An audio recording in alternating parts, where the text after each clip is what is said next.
Tout en Israël semble contradictoire, surtout la politique.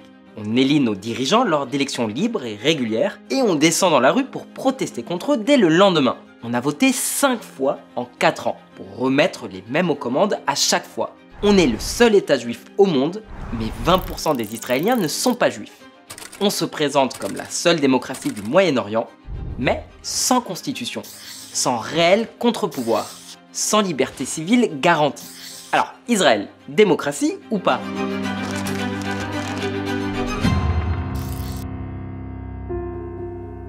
Le 14 mai 1948, David Ben Gourion a passé une journée particulièrement stressante. À 16 h, il devait proclamer l'indépendance d'Israël, faire naître un pays d'un discours. Les dirigeants sionistes travaillaient à ce moment depuis des décennies. Et pourtant, ce matin-là, Ben Gourion était encore en train de rédiger la déclaration d'indépendance à la dernière minute. Tu parles de procrastiner. Et en même temps, il faut dire que c'est pas simple d'inventer le seul État juif au monde. Le dernier gouvernement juif installé sur cette terre, c'était une monarchie fondée sur la Torah. Mais bon, les monarchies théocratiques, c'était tendance au 1er siècle. Les fondateurs d'Israël, eux, rêvaient d'une utopie socialiste. Donc bien sûr, leur État allait garantir l'égalité entre tous les citoyens et protéger les libertés fondamentales. Bien sûr, il serait dirigé par celui que le peuple aurait élu. Et quand son mandat se terminerait, il remettrait le pouvoir paisiblement au suivant, évidemment. Sauf que quand on y réfléchit vraiment, en fait, rien de tout ça n'allait de soi. Aviv Rettig-Gur est analyste politique senior au Times of Israel et il a passé pas mal de temps à réfléchir à ce paradoxe qu'est la démocratie israélienne. Fragile, imparfaite, mais bien réelle. 90% of Israeli Jews come from countries that are not democracies, and for most of them, the first experience of a vote is as Israelis. And yet, everyone assumes from day one that it's a democracy. Je n'avais jamais vu les choses sous cet angle. Israël, c'est un pays fondé par des réfugiés qui, pour la plupart, n'avaient jamais vraiment connu la démocratie. Leurs voisins ne l'étaient pas, leur pays d'origine non plus. Et pourtant, ils ont créé un État où chaque citoyen avait le droit de vote. Mais une démocratie, c'est pas juste des élections libres et transparentes. Alors, un ami à nous est allé poser la question directement aux Israéliens dans la rue. Israel a democracy? Of course, yeah. Of course. It is, yes. What makes Israel a democracy? Well, you can vote, freedom of speech, anyone can say whatever they want. ממשלה שנותנת חופש ביטוי לערבים, נותנת להיות כאילו ערבים וכל מיני עדות אחרות בכנסת, נותנת הכל. אני הולכת ומתלבשת איך שבא לי ואני מביאה המון מהדעות שלי. عندنا جميع الأديان هون، عندنا الديانة اليهودية، المسيحية، الإسلام، وكمان إحنا هون ندعم خلينا نحكي الشواذ جنسياً من ناحية بلد Ok, donc, a priori, les droits civiques tiennent la route. Les gens ont l'air plutôt confiants quant à leurs libertés individuelles au quotidien. Affaire classée, non? Case closed. Israël est une démocratie, point final. Pas si vite. We don't have in written law in Israel a right to equality. We don't have a written right to freedom of religion. Every Israeli believes whatever they want and worships however they want. But we don't have that written in law. Attendez, vous êtes en train de me dire que toutes ces libertés, que tout le monde considère comme acquises, ne sont inscrites nulle part dans la loi? Mais comment c'est possible? Alors, on est retourné lire la déclaration d'indépendance, pleine de grands principes et de belles promesses. Et là, on est tombé sur une phrase assez particulière. Une petite ligne qui dit, en gros, bon, ce document, c'est du provisoire. La vraie constitution arrive bientôt, promis. Elle définira les lois de ce pays. Patience, c'est pour bientôt. Sauf que cette constitution, elle n'est jamais arrivée. Presque un siècle plus tard, et toujours rien. Le gouvernement israélien ne l'a jamais rédigée. Alors, est-ce que ça veut dire que nos libertés sont en danger? On a posé la question au docteur Guy Lurie, chercheur à l'Institut israélien pour la démocratie. Son travail, c'est justement de comprendre, défendre et faire vivre la démocratie en Israël. Et ce qu'il nous a dit mérite d'être entendu. Israel does face challenges, including because it doesn't have a constitution. It has basic laws instead of an entrenched constitution, which means that it has chapters of a future constitution. And these basic laws are not entrenched. And any majority in the Israeli parliament can change them at their whim. And so because of that, it's a weakly protected constitution. And that's why Israel is a constitutional democracy, but not a very strong constitutional democracy in that sense. C'est vraiment aussi simple que ça? Les députés peuvent modifier les lois fondamentales quand bon leur semble? Pour y voir plus clair, on a parlé avec Rina Yalin Gorelik. Son job, c'est justement de défendre les droits des minorités au Parlement et de plaider pour des protections plus solides. Elle nous a expliqué comment fonctionne le système israélien. We have a very vibrant and intense parliament. Then we have our government that the parliament chooses. And then we have the Supreme Court and the system of judicial. Donc, on a bien 3 pouvoirs distincts, le Parlement, le gouvernement et la Cour suprême. Logiquement, ils se tiennent en équilibre. Le Parlement ne peut pas juste décréter qu'Israël devient une dictature, n'est-ce pas? N'est-ce pas? Let's imagine sort of the array of Western democracies. You have a parliamentary system with checks and balances and rights written in constitutional laws and constitutions that are hard to change, but changeable, and everybody has a vote. And there are these sort of basic institutional structural principles that build the democracy. And so in Israel, we actually have probably the least checks and balances of any system in the democratic world. Bon, ça donne pas très envie. Qu'est-ce qui empêche Israël de sombrer dans le chaos total? Eh ben, certains diront que c'est déjà le cas. Israel has held national elections today, and former Prime Minister Benjamin Netanyahu may be returning to power. He's still on trial for corruption, but exit polls show his right-wing bloc had a stronger than expected showing and could win a bare majority in parliament. Ces images, c'était lors des dernières élections israéliennes en 2022. Mais honnêtement, elles auraient tout aussi bien pu venir du scrutin de 2021 ou de celui de 2020 ou des 2 élections de 2019. Alors pour ceux d'entre vous qui comptaient à la maison, oui, ça fait bien 5 élections en 4 ans.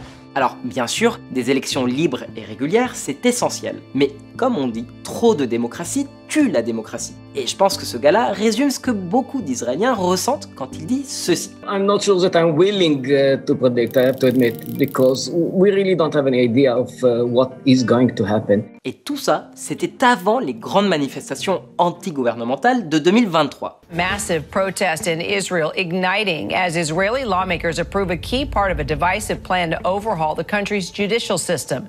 Israeli media says that hundreds of thousands of Israelis rallied against the move as lawmakers who opposed the bill stormed out of the chamber before the vote chanting shame. Alors, si les Israéliens ont passé quasiment toute l'année 2023 à manifester contre leur propre gouvernement, si ce même gouvernement semble s'effondrer tous les ans, s'il n'y a que très peu de garde-fous institutionnels et qu'aucun droit fondamental n'est protégé par une véritable constitution, pourquoi tant d'Israéliens restent-ils aussi optimistes quant à leur démocratie?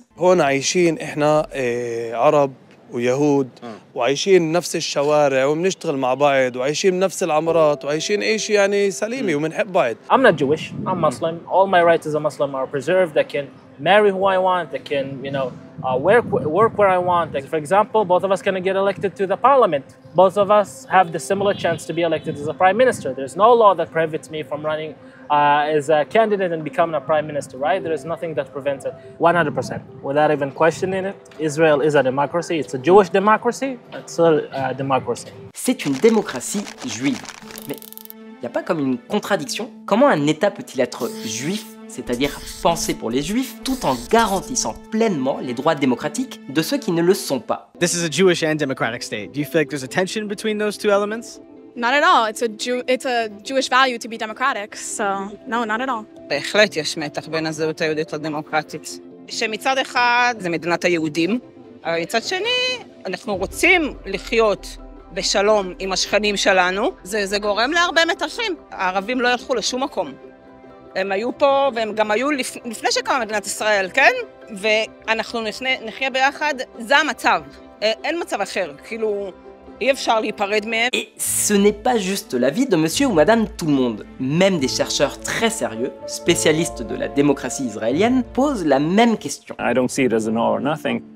Israel is a democracy, but its democratic character is not perfect. It's a grave challenge, and I think Israel still has a way to go before it becomes a perfect democracy. There are some discriminatory policies against Ethiopians, Israelis, and against minorities.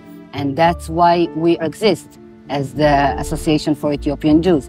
We fight against discrimination and discriminatory policies, and we make a change. I think that the fact that I'm, as a black Jewish woman in my country, can protest and can go to the Knesset and work with the member of Knesset in order to change the reality and change policy means that Israel is a democracy. Tout ça, c'est plutôt rassurant, c'est vrai. Mais est-ce que c'est tenable à long terme? Dans un pays où des dizaines de partis politiques se disputent en permanence le pouvoir, où les alliances explosent aussi vite qu'elles se forment, qu'est-ce qui nous garantit que la démocratie va continuer à tenir le cap? At the beginning of Israel, you have all different kinds of Jews and all different kinds of Arabs. And they don't connect. They don't live together. They don't like each other. They don't understand each other. And our politics divided into these cultural tribes. The tribalism of these religious, ethnic, and cultural tribes, the ultra-Orthodox, for example, community, lives apart from the secular, who live apart from the religious Zionist. This tribalism of Israeli society created a situation in which no tribe was ever a majority. And there was no way for any tribe to force itself on the other tribes over time. And so they developed a kind of institutionalization of the different tribalism. Why do we have an electoral system in which we only elect a party list? What do Israelis think is actually happening when they go to vote? And the answer is they're not electing directly their representative from their area. They're electing their tribe. And these representatives of nationwide tribes all come to the Knesset, and in the Knesset have debates and conversations and mediate our life together. In other words, we have one great check and balance in the system, and it is bottom up. It's the cultural tribes. And that actually holds back oppression and majorities ruling. Now, not perfectly, not every time. There's a tremendous numbers of mistakes, but the reason this democracy works, and this is counterintuitive for the West, is that tribalism, Middle Eastern style tribalism. Attendez, si je comprends bien, la raison pour laquelle notre démocratie tient, c'est parce que notre société est tellement fragmentée qu'aucun groupe ne peut vraiment dominer les autres. C'est, comment dire, c'est un peu paradoxal, non? Let's take gay marriage as an example. Not only does Israel not have gay marriage, Israel doesn't have civil marriage. It has to go through religious institutions. It's not just the Jewish rabbinate. The only way for a Muslim to marry in Israel is the state-funded Sharia courts that can marry Muslims. And the Catholics marry in state-funded Catholic canon law courts. The Druze marry in Druze court. Nobody likes this system in Israel. Nobody thinks it's a good system. But the culture war that would develop the second we started to write our own system was too great. Israelis have found workarounds that have allowed them to marry anybody they want. Israel is committed by international treaties to recognize marriages done abroad. So Cyprus is a 45-minute flight from Israel. People go off to Cyprus to get married at City Hall in Cyprus, a civil marriage. As from this moment, I pronounce you husband and wife. There's a second way in which Israelis get married without going through this religious system. It is essentially English common law marriage. If the community thinks they're married, and if they've behaved married for quite a while, mazel tov, they're married.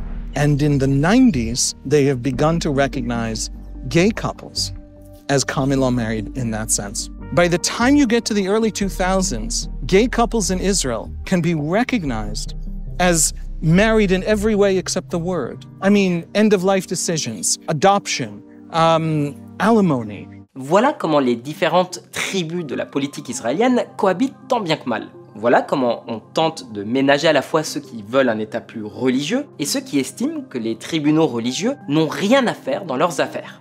La loi, elle est stricte et conservatrice. Mais la réalité sur le terrain est souvent bien plus souple. C'est une forme de compromis, un moyen d'éviter une guerre culturelle permanente. Ce système, aussi bancal soit-il, permet à chaque groupe de vivre à sa manière, parce qu'il le faut.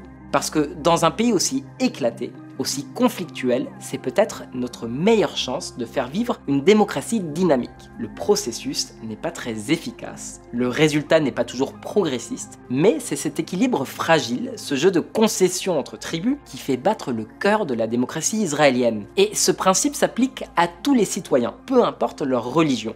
Depuis des années, des partis conservateurs essaient de faire passer une loi pour baisser le volume de l'appel à la prière depuis les minarets des mosquées. Les musulmans prient 5 fois par jour, y compris à l'aube. Et sans surprise, tout le monde n'est pas fan du réveil à 5 h du matin. Every time it comes up, the Arabs don't have the votes, and the ultra-Orthodox vote it down time after time. At one point, one of the heads of the ultra-Orthodox party, he was asked about this. His literal statement was, what the Likud wants to do to the Arabs, the secular left is going to want to do to my Sabbath sign. The tribalism is there's a kind of mechanic at the heart of Israeli politics where you can see it in real time. Ça nous a complètement retourné le cerveau. Déjà, le simple fait qu'il y ait un parti islamiste à la Knesset, c'est assez particulier en soi. Mais vous savez ce qui est encore plus incroyable, c'est de voir des partis ultra-orthodoxes soutenir ce parti islamiste parce qu'ils partagent des valeurs tribales communes. Et au passage, ce parti islamiste le leur a bien rendu, à plusieurs reprises. C'est une coalition improbable et pourtant, c'est l'illustration parfaite de la démocratie israélienne en pleine action. Ça ne devrait pas fonctionner. Et pourtant, ça fonctionne. On ne s'aime pas toujours, on est souvent en désaccord et on est encore très loin de pouvoir dire que cette démocratie est parfaite. Mais ces contradictions, ces tiraillements constants de la démocratie israélienne nous rappellent une chose essentielle. Un monde meilleur est possible. Comme disait un sage, si vous le voulez, ce ne sera pas un rêve. Et à force de parler avec des gens dans les rues de Haïfa ou de Jérusalem, c'est ce message-là qui revenait le plus souvent. On veut tous vivre dans un monde meilleur. On n'a pas la même vision de ce monde, mais on a tous l'imagination pour le construire ensemble.